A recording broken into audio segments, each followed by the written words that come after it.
Desean Foster finally got that dub at the Rose Bowl. First one as a UCLA head coach, and he deserves his flowers for that win over Iowa.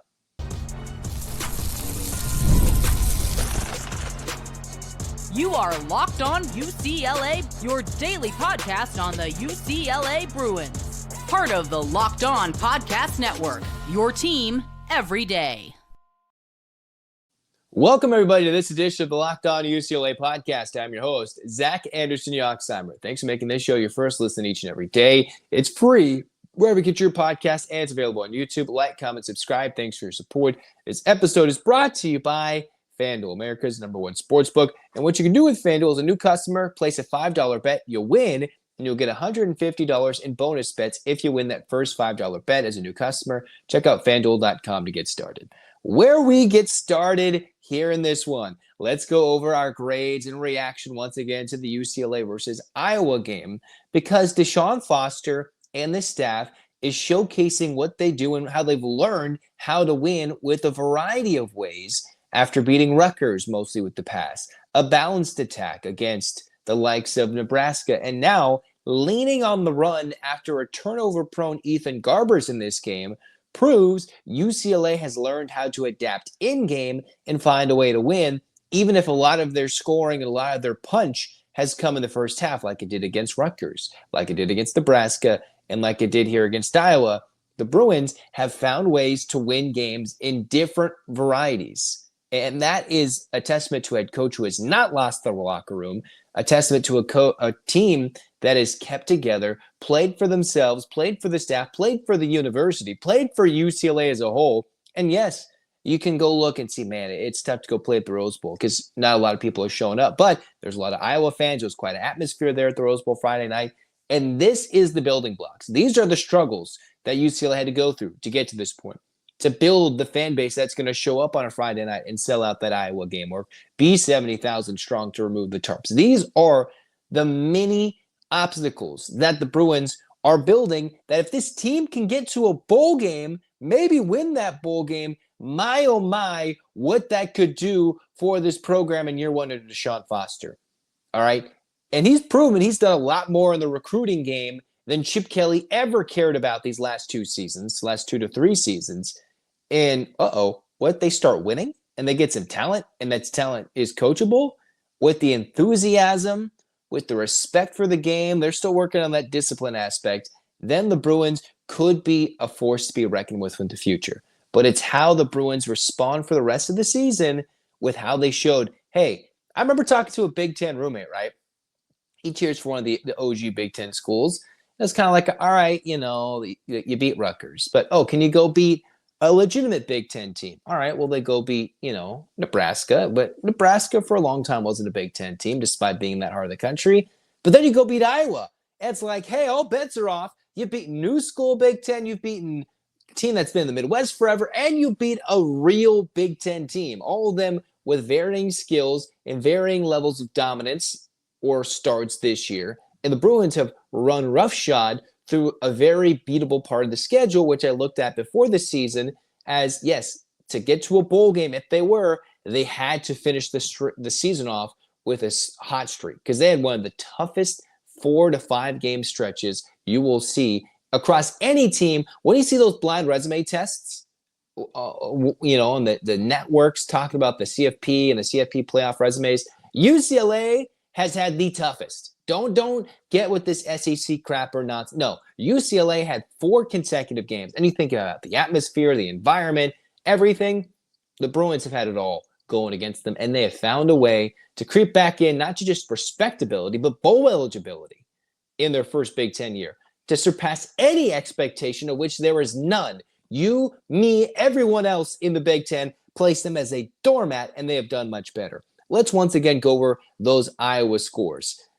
I can't give the offense an A because Garbers himself had a 3 turnover day, which was a bad pick, a bad play call, which led to a bad pick on the goal line for interception number 2, and then him trying to do a little bit too much when UCLA had an opportunity to maybe put this game away, but a 3rd early turnover in the first half, and he fumbled it into the end zone. And UCLA, despite their 17-point scoring run in the second quarter, gave Iowa an early 10-0 lead with that early good field position, held them to a field goal. But this is the game they could have won by more than a score.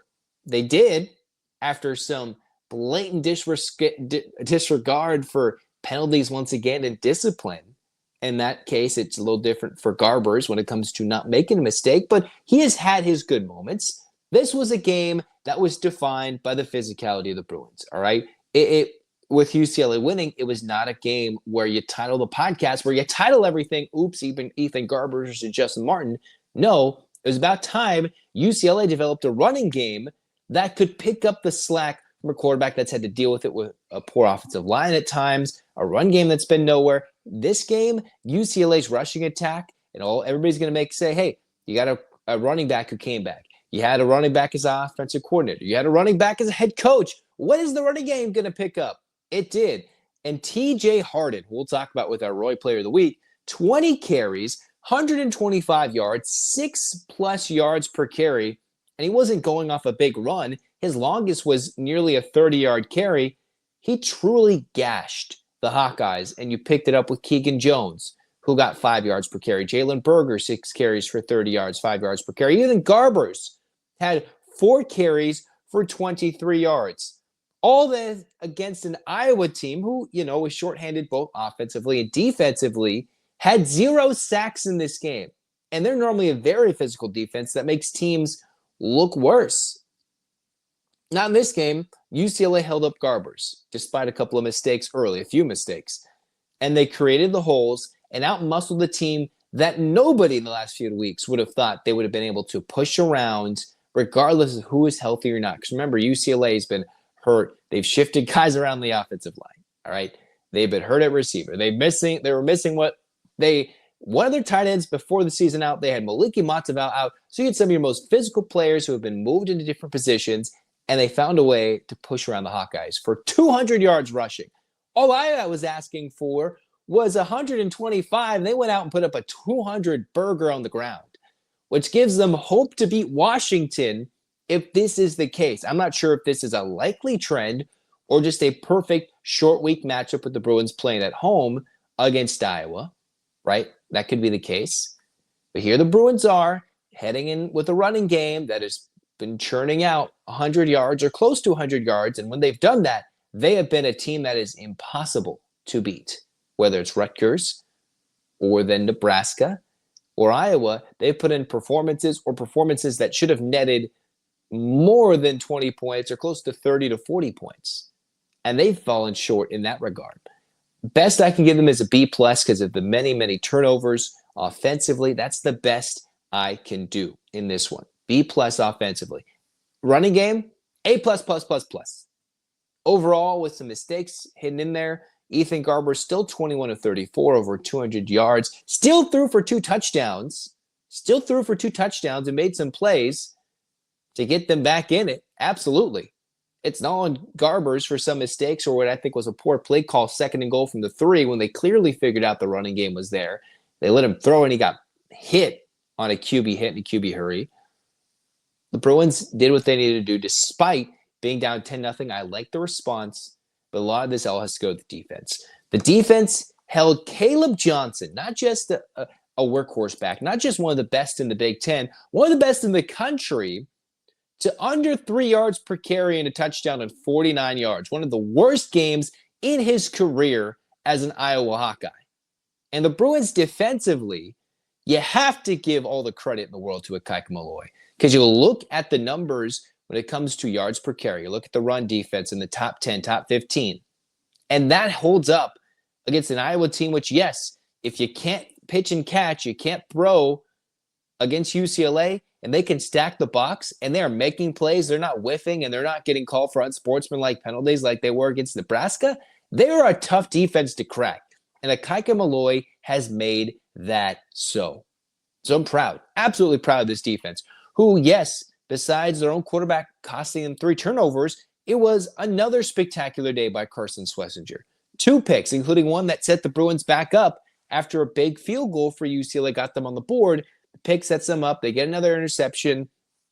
UCLA picking off Brendan Sullivan twice, and then Kane Madrano just ripping it out of Sullivan's hands. This was the physical defense that had 3 sacks, a total of 8 tackles for loss, a couple of passes defended, 3 forced turnovers.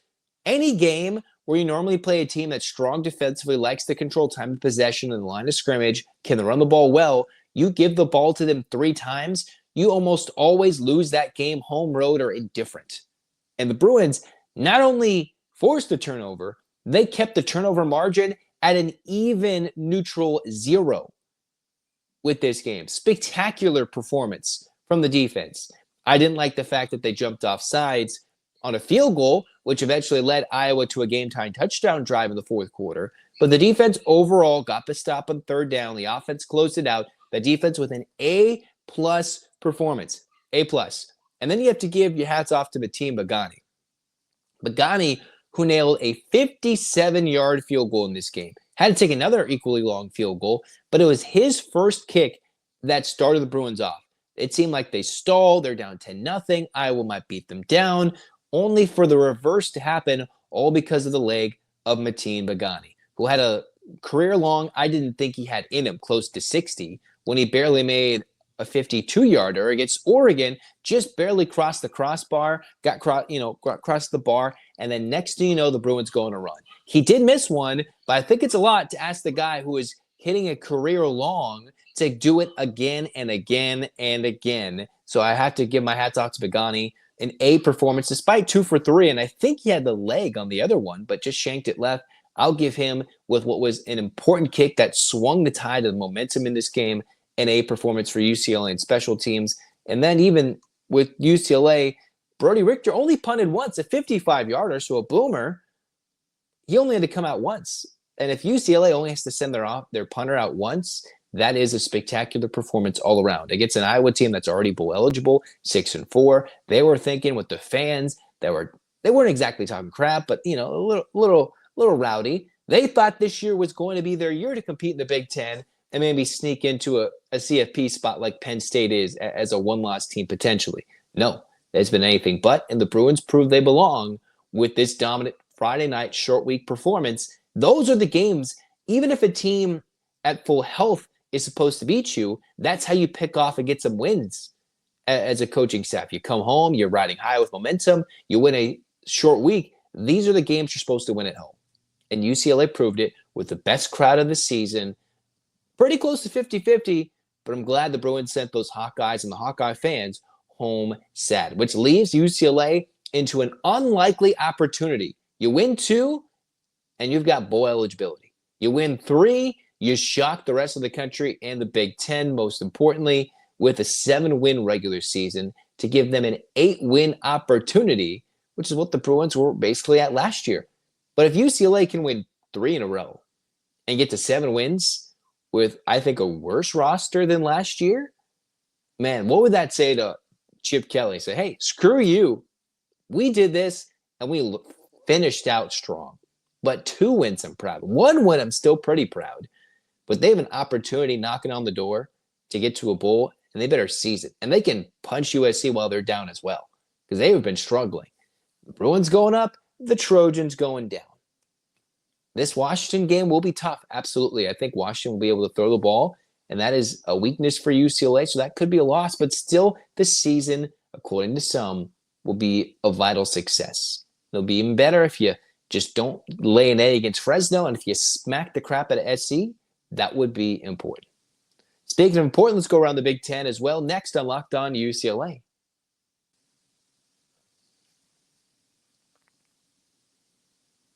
UCLA fans, you got to listen up, because right now you need to download the Roy app. You've heard about us talk Roy this season. They are revolutionizing the NIL game. You, the fan, get a say in who gets the NIL money. And that's what I absolutely love about Roy. You get your money back if that player transfers. Roy is helping us keep our team intact, and it's actually good for the game long term. So you can show your support for the likes of, let's think about it, TJ Harden.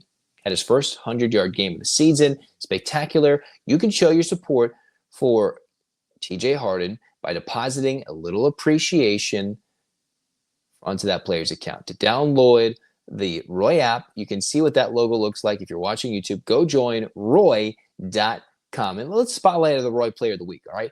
We're going to throw some money into his account on Roy because he ran for 125 yards, close to 7 yards per carry. That man was a beast against Iowa. So check it out.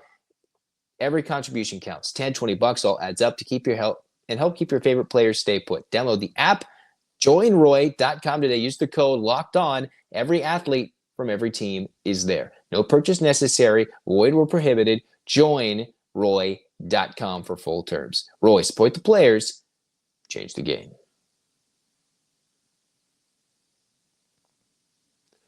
Cruising on into this second segment for Locked On UCLA, we're going around the Big Ten like we tend to do after all the games have concluded. A little bit late on a Tuesday, but here we are going around the Big Ten. Here are some games that have happened, right? Oregon, they blitzed Maryland. That was expected. 39-18. All right. They're waiting to maybe take it out. Who knows? Ohio State. All we care about Ohio State is them playing Indiana at home in Columbus in week, 13 or something? Game 11 for those two teams. That is what we care about Indiana and Ohio State right now. Penn State beat Washington 35-6, which means I think of at this moment, if I got it right, 4 mutual opponents for UCLA. You had Washington, you have Penn State, Indiana, you have Iowa, and you have Rutgers. Right now, those are, I believe, 4 mutual opponents I can think of off the top of my head that they've already played the two teams, UCLA and Washington, heading into this weekend. UCLA has looked better in every game other than the Indiana game. All right. And that was a Washington team playing on the road in Bloomington against what I believe was Indiana's backup quarterback. UCLA had to face the full frenzy of an Indiana team ready to show on the national stage that they belonged, and they beat down the Bruins in the Rose Bowl with their starting quarterback that Washington did not have to face. So in all these games with mutual opponents, Washington beat down by Penn State. And while UCLA did score a late garbage time touchdown, I think they looked much better against Penn State. Not down 28-0 to break. That's how the Bruins were, like Washington was against Penn State. Iowa put up 40 against the Huskies. The Bruins held them to 17 and outmuscled them on the ground. Washington choked against Rutgers. Well, the Bruins put up big-time numbers and did not blow opportunities against the Scarlet Knights. And here they are, 3 wins in a row. Stampeding their way. Brawling their way. All the way here in this do more era of UCLA football getting to a potential bowl berth. All right? So that is important that if you look comparison, you go by schedule, you go by resume, I think Washington poses a bigger challenge than Iowa does simply because they can throw the ball a little bit better. And that is where it's dangerous Friday night. Indiana, surprisingly, I was watching some of it, with some friends, and against Michigan, eked out a victory at home against the Wolverines, who are is a tough team that they can run it, complete a couple of passes, and then they force a turnover or two against the Indiana quarterback in Curtis Rourke, or just make him look human for a play or two. They stayed in and on the road in Indiana. All right, they're still a scrappy team to beat, is Michigan.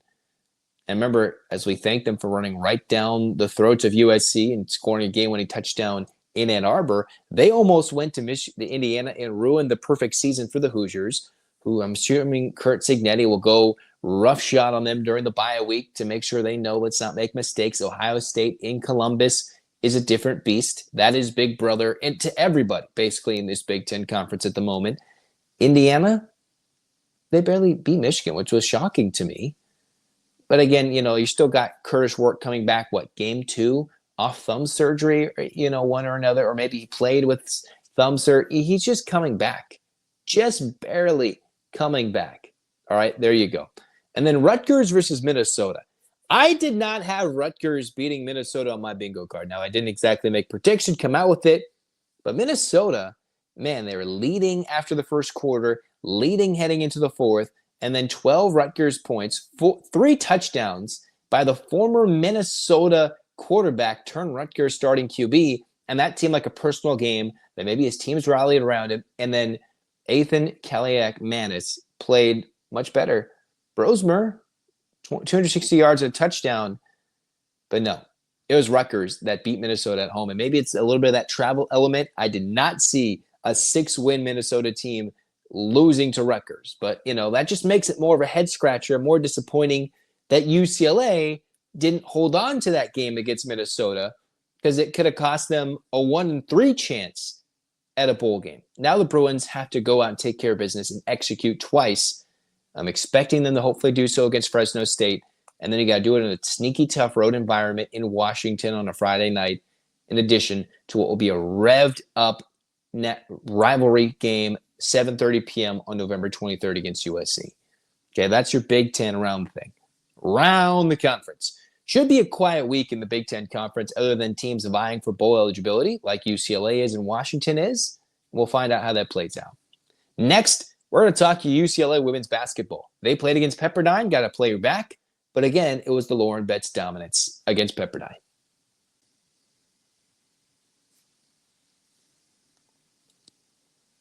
Get ready to tackle the NFL action with FanDuel, America's #1 sportsbook. Right now, you new customers can bet $5, and if you win, you can get $150 in bonus bets. FanDuel Sportsbook app gives you everything you need in one place to bet on the NFL with live bets. Whether it's the hunch in the middle of the game, live play-by-play, on so much more on the same place, same page where you place your bets. Visit FanDuel.com today to join. Once again, $150 in bonus bets if you win your first $5 bet. FanDuel.com, never waste a hunch and make every moment more with FanDuel, an official sportsbook partner of the NFL. Cruising on into this final segment, let's take a look at now the 3-0 UCLA Bruins on the women's side with Corey Close. Seems like they've maybe shaken off the jet lag a little bit. They had a midday start at Pauley Pavilion on this day when we dropped the podcast November the 12th. 3-0 are the top 5 Bruins, although I think, what was it, Charlie Cream, who released a bracketology for the NCAA side on the women's side. UCLA is actually a 1 seed, and that is important. They need to be a 1 seed in this year if they want to get to a Final Four. I'm not sure this UCLA team as a 2 seed would be given a forgiving path. That means you have to go through a 1 seed just to get to a Final Four, which would be a UConn, South Carolina, USC.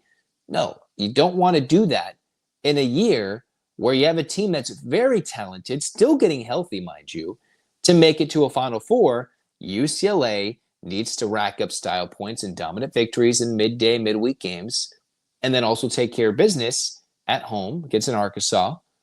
And eventually, when South Carolina comes to town, put together a good showing, if not take down the #1 team in the country. For now, let's take a look at this UCLA team, who was able to get Jaquez back, who scored 15 points, 7-11 shooting, 8 boards, 3 assists. Great to see Gabriela Jaquez back in the starting lineup, playing 30 minutes, 1 game after missing the Colgate game. This game was never in doubt. 20-point lead against the Waves after the first quarter, 25 at the break. I believe it was 50-25. Then it was basically a 30-point game heading to the fourth. 91-54 the final. Again, Lauren Betts didn't have to do a lot. 17 points, 12 rebounds, 7 of 9 from the floor. You're wondering, she's only playing 22 minutes. It's because you don't want to put her to work this much, right? You don't want to use your workhorse center in a game where you're winning by 30. Let her get her numbers. Let her pad those stats, because you got to make sure you get those numbers to win the Players of the Year award. But here she is, the double-double, 4 assists, a steal, a block, affecting the game in multiple ways, providing that Pepperdine can't score in the paint. And then Lauren Betts, generally against most teams, is able to score at will, and she did. Jaquez, again, the story of 15. And then Arna Salo, the true freshman point guard, 5 of 6 from the floor, 3 of 3 from downtown, 9 assists, 5 rebounds, and 16 points. Second in this team for scoring right now is Arna Salo, I think overall, and in this game, she scored 16 in 28 minutes. That is spectacular. That is something I did not see coming with Corey Close. He said, we knew she could ball, comes in, foreign transplant coming to UCLA, and showing, hey, I can play point guard, and maybe might give Kiki Rice a battle for some minutes. Or if London Jones right now keeps shooting as cold as she does, 1 for 7, 1 for 6 from downtown, you might see her in the starting lineup and have Jones come off the bench. Or just know that if Rice is in foul trouble or needs to go to the bench, you are handling that pressure just fine. And still, no Kiki Rice, no Duga Leach in this game. You saw Dudley play some minutes. We saw more Saka, I believe, scored her first points as a UCLA Bruin. Janiah Barker comes in, actually leads UCLA in scoring with this game. 18 points off the bench, 11 rebounds. Solid ball handler, but she did leave the Bruins in turnovers with 5 individually. UCLA, for the third consecutive game, saw the turnover number dip. That's important. That's important for a UCLA team that is not hitting their threes. 8 of 26, and they started much worse in this game. When your best three-point shooter isn't hitting, when your starting point guard isn't there, and they're learning how to move the basketball, score points without turning it over, that can show they can handle the adversity of being down their starting point guard. Where last year, if Kiki's down, man, they probably wouldn't be playing as well. This is a team that saw the loss of one of their leading scorers all time in Charisma Osborne, and they're finding ways to score points. Even without the outside range, they shot better than 50% in this game. They didn't force Pepperdine into a lot of turnovers, but they just overwhelmed them, and the Waves only scored on the board because they had one player get hot off the bench from downtown. All right, I like how this UCLA team has played, 3-0 so far, but again, they get Arkansas and then a week off, and then they play South Carolina. I wonder what the health of Kiki Rice will be, as UCLA is still down quite a few capable players, but the first name we'd love to see in that lineup whenever possible is Rice. Now, I haven't seen any post-game quotes from Close at this moment, but I like the Bruins handling business despite being shorthanded. All right, that's going to do it for this Locked On UCLA episode. Next up, we're going to talk more football, more basketball, as once again, it's a short week on the Locked On UCLA podcast, so get excited for lots of content. Hands up, Bruins fans. 8 clap time, baby. And 1, 2, 3, 4, 5, 6, 7, 8, UCLA. UCLA, fight, fight, fight. This has been Locked On UCLA. Zach signing off. Go Bruins.